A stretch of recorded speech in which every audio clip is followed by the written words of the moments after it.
Hello, this is Zahirul now in Washington, D.C. Our guest on Frankly Speaking Special Edition is Mr. Robert Blake. He is U.S. Assistant Secretary of State for South and Central Asia. He talks on a whole range of bilateral U.S.-Bangladesh relations. In this interview, Mr. Robert Blake termed current U.S.-Bangladesh relations as excellent. He deeply appreciated the role of Bangladesh in many global strategic initiatives. Mr. Blake is looking at engaging diaspora, including the Bangladeshi Americans. He reiterated U.S. consistent message that parties need to work together for the welfare of their people. He lauded Bangladesh's role in containing extremism. Blake also admitted question of sending troops in Afghanistan something Bangladesh to decide.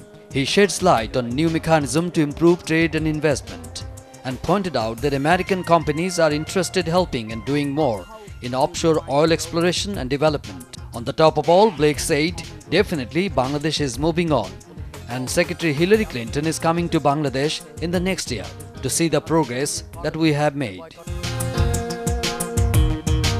Welcome you all on Frankly Speaking.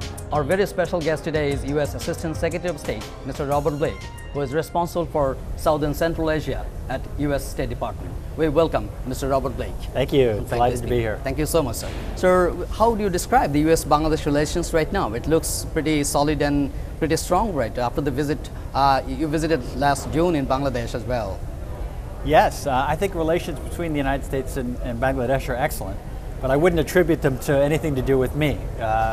It's thanks to, I think, our common interests and to some of the very important steps that Bangladesh has taken, not only to be a partner on some of the big global initiatives that the President is interested in, but also the steps that Sheikh Hasina and the government have taken to improve relations with India, and the steps that have been taken, I think, to improve the situation for the people of Bangladesh.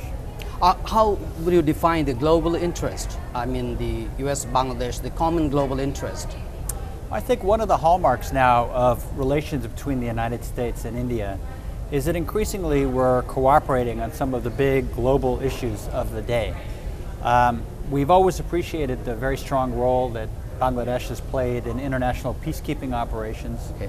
But increasingly now, Bangladesh is a partner in other areas like food security, yes, which is a very important priority for President Obama and his team, but also global health and issues like Muslim engagement. Okay. I think Sheikh Hasina has been a real leader in reaching out to all parts of the society of Bangladesh, okay, to promoting new ideas like madrasa reform, curriculum reform, and things like that, which can be quite a model for the rest of the world. So you would describe Bangladesh as a moderate, flourishing democracy right now? I would. I'd say that they've made a great deal of progress on the democratic front. The elections in 2008 yep, were really, again, quite a milestone in your history. But Bangladesh has also always been known for the thriving civil society that it has. And that civil society is beginning to play roles outside of Bangladesh as well. So I think, again, quite an important model. As a very strong diaspora in the United States as well. Yes, I've had several meetings with the diaspora. They're very active. And we'd like to do more with the diaspora. I have now on my staff a young Indian American whose job it is to expand outreach with the diaspora, not only with Bangladesh, but with India, Sri Lanka, and figure out ways that we might be able to partner with these diaspora communities in the United States to advance our objectives in these countries. Okay, sir, how do you see the overall development and the political situation in Bangladesh right now? Do you see Bangladesh again leading towards political problem with so much mutual hostility? Well, as in all countries, including my own, I think it's very important for all of the parties to work together as much as possible, yeah, and not see that progress for one party comes at the expense of the other party.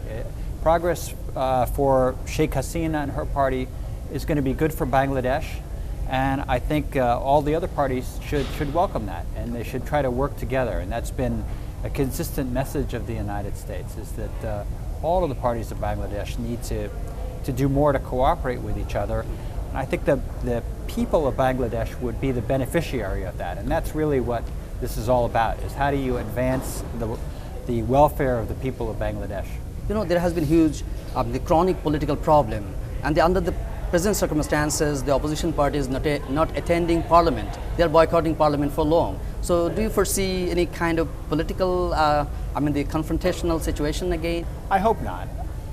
Again, I think it's in the interests of both parties to work together to try to agree on forging a common agenda and see how they can cooperate to benefit the people of Bangladesh. Are you concerned about the extremist fundamentalists operating around the world, including South Asia? And they could charge again in South Asia, like in Bangladesh or in other countries like India, Pakistan? Well, of course we are concerned about the rise of extremism around the world, but I would say that Bangladesh has made quite a lot of progress in this regard. I think that it's important for people in America to understand that Bangladesh has made a real priority of things like health and education of young people, and feeding its young people, and providing opportunities, economic opportunities. And I think that's had a great deal of influence on the fact that you don't see as much extremism in Bangladesh as you might see in some other countries.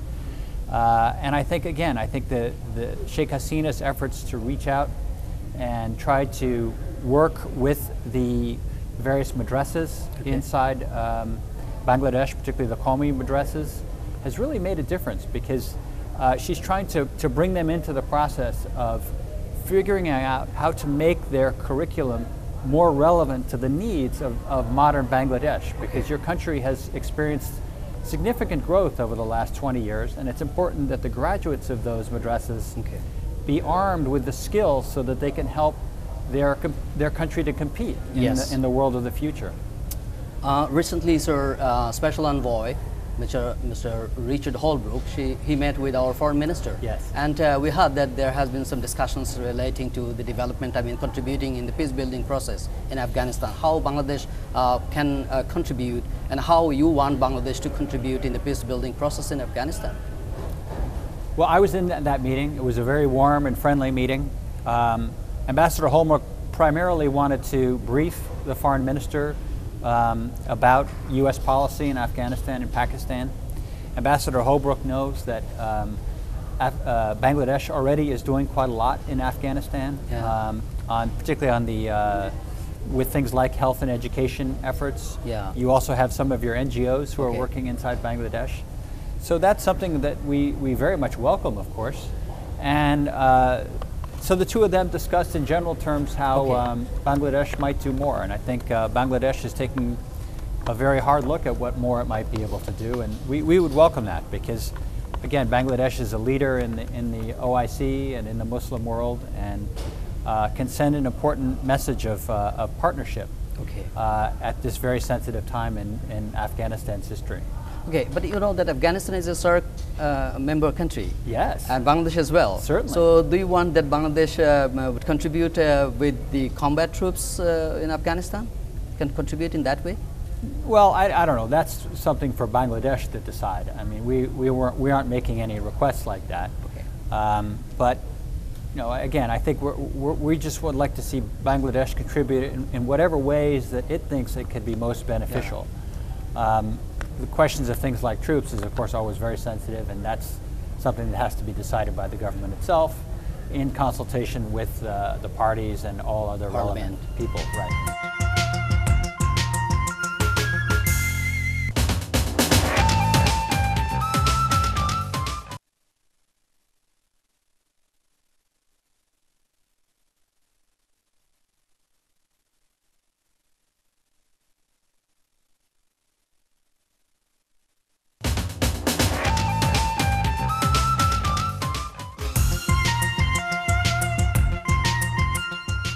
You know that the economic relations of Bangladesh with the United States is a matter of great importance, and we want greater access in your market.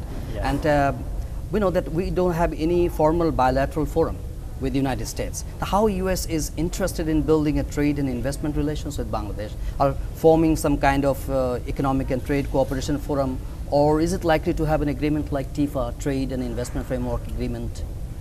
We are exploring what mechanisms we might be able to create to provide just such a forum.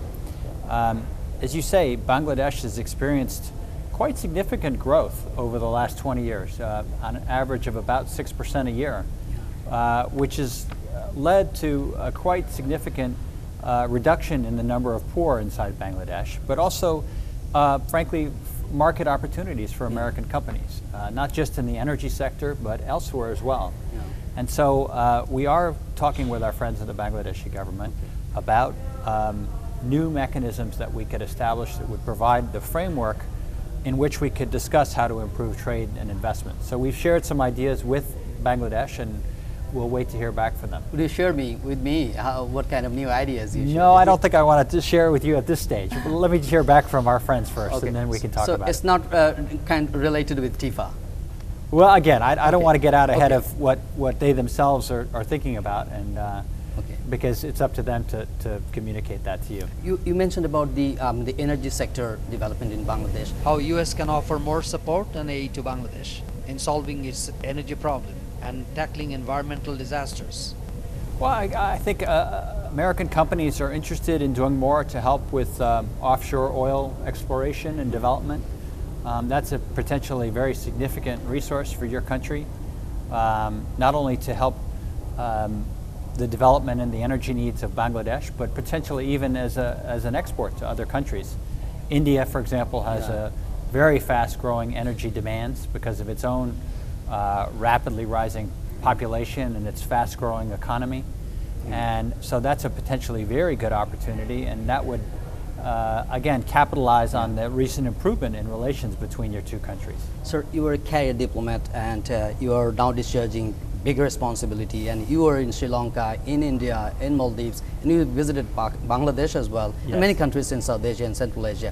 How do you value, the potential of Bangladesh? You mentioned that U.S.-Bangladesh relations is a great potential, is it? How you evaluate Bangladesh's potential? Yeah. Is it moving on? Oh, definitely Bangladesh is moving up. As I said earlier, we really see Bangladesh as an increasingly important partner on many of the big strategic initiatives that the President has undertaken around the world. And on things like feeding the world's hungry and global health and Muslim engagement and priorities like that. And so we'd like to do much more with Bangladesh, and we're very pleased already with the progress. But we also want to help your country continue to grow and to help, again, lift even more people out of poverty, because that not only can be such an important example for the rest of South Asia, but can also be an important contributor to stability in this really vitally important region for the United States. Sir, are you worried about the possibility of having nuclear power by Myanmar? It's a very close country, close neighbor of Bangladesh, and we're under the proximity of the nuclear power country like Pakistan, India, China. It's an issue that we have been following closely. To the best of our knowledge, Myanmar has not yet been in violation of any of its NPT or IAEA obligations, but we think that it would be good for Burma to be more transparent in what it is doing with its nuclear program. And one way to do that would be to have an agreement with the IAEA that would allow a safeguards agreement that would allow the IAEA greater access, so that the world can understand better what the purposes of the program are, and to be sure that Burma is in fact in compliance with its international obligations. Do you have any plan to help Bangladesh in delimiting its maritime boundary? I mean, we have problem with India and Myanmar, so can you help us to delimitation in our maritime boundary in the Bay of Bengal? Well, I think that's really more for your country to work out with your neighbors, but we do quite a lot in terms of maritime cooperation. As with any government, your government has an obligation to protect your citizens. There are potential threats from the south, from the sea, and so we have some quite good cooperation underway between various elements of the United States and your own forces. And I think we're very satisfied with that, and would like to build on that. Very last question, sir. Do you see any possibility of visiting the United States President or the Executive Clinton visiting Bangladesh in the coming days? Well, I know that the president had a short meeting with Sheikh Hasina Yes. at the UN General Assembly. Yes, yes. And I know that Secretary Clinton very much would like to come to Bangladesh. You know, she's been there before. Yes. She often tells me that she'd like to find time sometime in the next year to come out to Bangladesh and see your country and see the progress that has been made, but also to try to understand better all the wonderful things that we're doing now in our bilateral relations. So I'm confident that we will see a visit by Hillary Clinton in the near future. Near future. Well, in the next year, let's say. In the next year, let's see. Exactly. But no development about president. I can't say about the president. Yes, I know the president is very aware of the progress that your country has made, but his schedule is a lot more crowded, and you know, he has many more domestic obligations, of course, as president. And we are, particularly now, the United States has some very significant challenges, very high unemployment rate and things like that. So quite naturally, he is focused on those as his first priority, which is important. Any plan from your part? No. I don't have any immediate plans, but I'm sure I'll be out there in the next several months because, again, I'm very happy with the progress that we're making, and I'd like to do whatever I can to support that. Thank you very much, Mr. Robert Blake, for joining us on this show. It's a pleasure. Thank you so much for inviting me. Dear viewers, we thank you indeed for watching our program, and see you next episode. Until then, do take care, and bye-bye.